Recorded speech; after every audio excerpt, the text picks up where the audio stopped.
Hello বন্ধুরা, জীবনের সহজ পাঠ চ্যানেলে তোমাদের স্বাগত। সকাল 7:30 বাজে, তবে উঠেছি অনেক আগেই। দেখো, হাজব্যান্ডকে চাও করে দিয়েছি। হাজব্যান্ড একদম রেডি। আজকে হাজব্যান্ডের একটা খেলার প্রতিযোগিতা আছে, সেজন্য একটু দূরেই যাবে, তাই একদম রেডি করে দিয়েছি। আর এই গেঞ্জিটা পরে নিতে হয়েছে, কারণ এই গেঞ্জিটা পরেই প্রত্যেকে যাবে আজকে খেলতে। দাবা খেলার প্রতিযোগিতা আছে, তা একদম রেডি, একদম হিরো হিরো ভাব। তা যাই হোক, রেডি হয়ে গেছে। তাকে খেয়ে যেতে বললাম, খাইনি কিছু, এত সকালে আসলে খাওয়ার অভ্যাস নেই তো। যাই হোক, টাটা বাই বাই করে দিলাম। তোমরা সবাই শুভকামনা জানিও যাতে জয়ী হয়ে আসতে পারে। আমি খাতার পাতায় চেয়েছিলাম শুধু একটি তোমার সই গো, তুমি চোখের পাতায় লিখে দিলে, চোখের পাতায় লিখে দিলে আমি হলাম তোমার সই গো, আমি হলাম তোমার সই গো, আমি হলাম তোমার সই গো। ভেবেছিলাম করবে তুমি অহংকার, যখন আমি জয়ের কাছে মানব হার। ভেবেছিলাম করবে তুমি অহংকার, যখন আমি জয়ের কাছে মানব হার। তুমি সে হার নিয়ে কণ্ঠে পড়ো, বলো আমি কোথা রই গো, বলো আমি কোথা রই গো, বলো আমি কোথায় রই গো।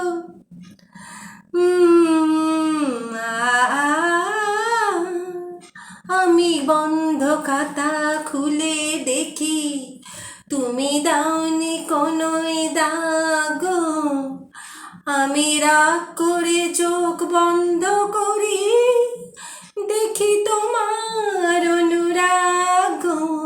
বন্ধ খাতা খুলে দেখি, তুমি দাওনি কোনোই দাগ। আমি রাগ করে চোখ বন্ধ করি, দেখি তোমার অনুরাগ। আজকে না এই গানটা আমার গাইতে খুব ইচ্ছা হলো। আর সেই এক কথা বারবার ধরে বলতে হয়, ইচ্ছাকে আমি এখন প্রাধান্য দিই। হেসে খেলে গে খেয়ে মেখে বাঁচতে চাই। বেসুরো কণ্ঠে একটু গান হয়ে গেল, কেমন হলো অবশ্যই জানিও। যাই হোক, গানের মাঝে একটু কথা বলি। আজকে না ভাবছি একটু বসেই কথা বলবো। সকাল থেকে একদম সময় পাইনি, ভিডিও করে রেখেছি কিন্তু এডিট করার একদম সময় পাইনি। তারই টুকরো যেটুকু তুলে রেখেছি হয়তো তোমাদের দেখাবার চেষ্টা করব, তাও। আর এখন ভীষণ অন্ধকার করে এসছে। সকালবেলাও বেশ একটু বৃষ্টি হলো, কিন্তু এখন একদম অন্ধকার, তাই দোকান খুলবো কি খুলবো না, খুলবো কি খুলবো না, এরকম একটা দোটানার মধ্যে আছে। তাই এই দোটানা নিয়েই তো আমরা থাকি, দোটানারই তো জীবন। কি হবে, আজ এই আছি, কাল কি হবে কেউ জানি না। তা তোমাদের সেই হসপিটালের কথা বলছিলাম। তা হসপিটালে গিয়ে তো আমার বায়োপসি হলো, বায়োপসি হয়ে কি ধরা পড়লো না কিছুই ধরা পড়লো না সেটাও বলেছিলাম। তারপরে হলো ইমিউনি হিস্ট্রি। ইমিউনি হিস্ট্রিতে আমার ধরা পড়লো কি বলেছিলাম তো, মনে আছে? দেখেছো? Follicular lymphoma stage 3।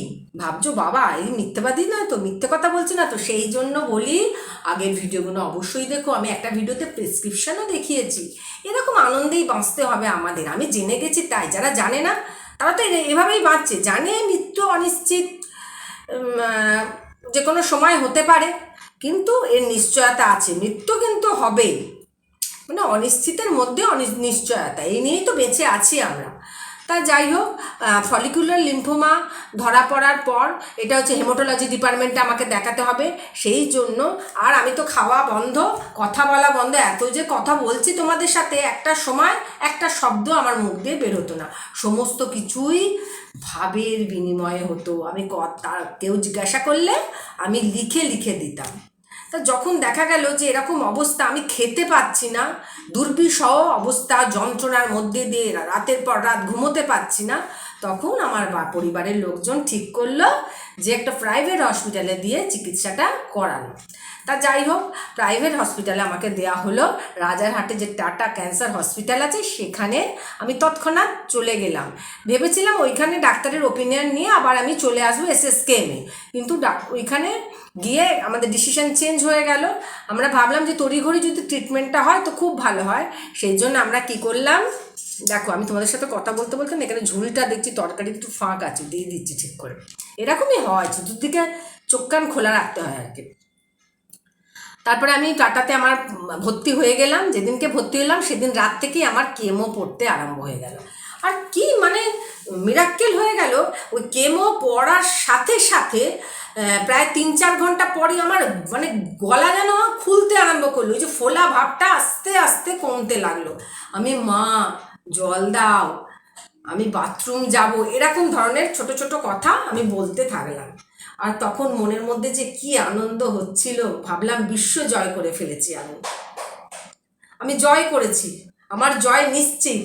এই আনন্দে তখন কিন্তু আমার চোখে জলও এসে গেছিল। দেখো এই কথাগুলো বলতে বলতে খুব স্বাভাবিকভাবে বলছি, খুব সাধারণভাবে বলছি, কিন্তু চোখ আমার ভরে আসছে। সেই দুর্বিষহ যন্ত্রণা থেকে আমি কিছুটা হলেও মুক্তি পেলাম, কিন্তু জানি না যে আমার জন্য আরও অনেক কিছু অপেক্ষা করছে। তারপরে প্রথম কেমো দেওয়া হলো। ডাক্তার বললো যে 6টা কেমো দিতে হবে, সেটা আমার পিজিতেও বলা হয়েছিল। তখন আমরা দেখলাম যে একটা কেমোতে প্রায় 70,000 টাকার মতো শুধু কেমোতে আমার খরচা হয়ে গেছে। তারপর তো আনুষঙ্গিক খরচা, পরীক্ষা নিরীক্ষা সব আছে। তারপর ভাবলাম আমাদের মতো নিম্ন মধ্যবিত্ত পরিবারে এতগুলো কেমো নিয়ে তারপরে তো একদম লেন্দি ট্রিটমেন্ট, ছোটোখাটো না যে ভালো হয়ে গেল রেখে দিলাম, আমাকে জীবনভর এই ট্রিটমেন্ট চালাতে হবে। তখন আমরা ডিসিশন নিলাম যে না, আমরা সরকারি হসপিটালেই যাব। সেই জন্য ডাক্তারদেরকে বললাম যে আমাদের সম্ভব নয়। তখন ওনারা আবার রেফার করে দিলেন আমাকে পিজিতে গেলাম দ্বিতীয় কেমো নিতে 21 দিন পর। তা ডাক্তার একটু বকাঝকা করলেন, বললেন আমাদের ওপর আস্থা নেই, কিন্তু কি করব।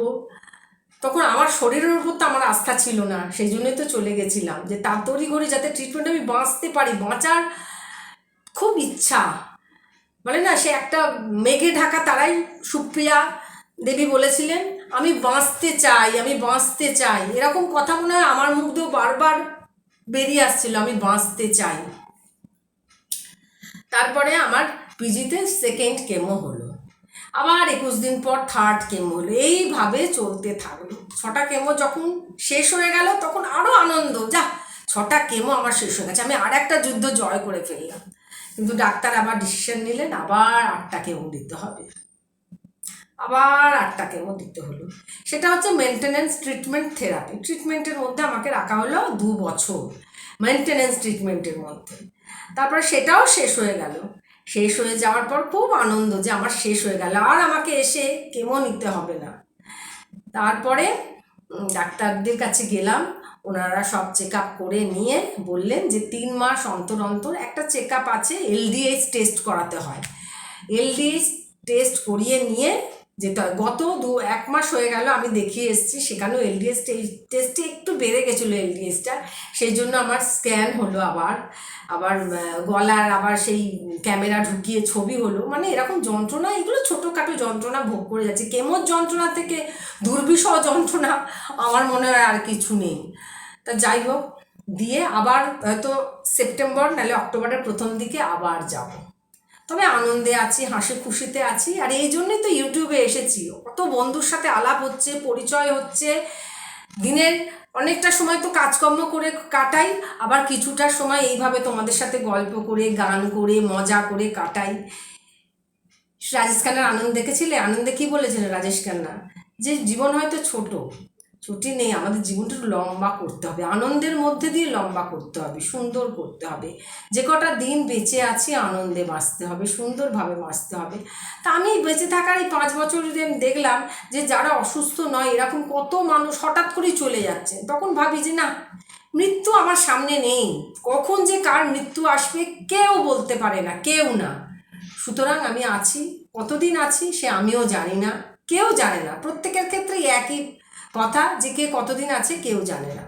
তো এইভাবেই আছি।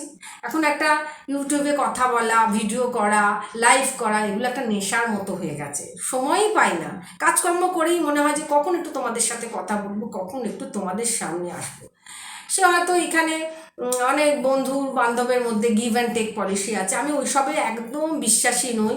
আমি আমার মতো করে একটু করে আনন্দ খুঁজে নিতে চাই, এইটুকু। তারপর চ্যানেল গ্রো করলে করবে, না করলে না করবে। ললাটের লিখন কে খণ্ডাবে পণ, কপালটাকে তো কেউ কেড়ে নিতে পারবে না। এইভাবেই চলছে।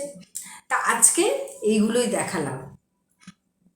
আর তোমরা কেমন আছো? আর আজকে না বাড়ি তো ফাঁকা, হাজব্যান্ড নেই, হাজব্যান্ড গেছে খেলতে।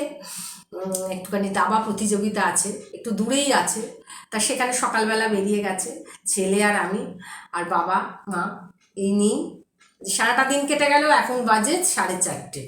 ব্যাস, প্রত্যেকে সুস্থ থেকো, প্রত্যেকে ভালো থেকো, এই শুভকামনায় আজকের ভিডিওটা তাহলে এখানেই শেষ করছি। টাটা।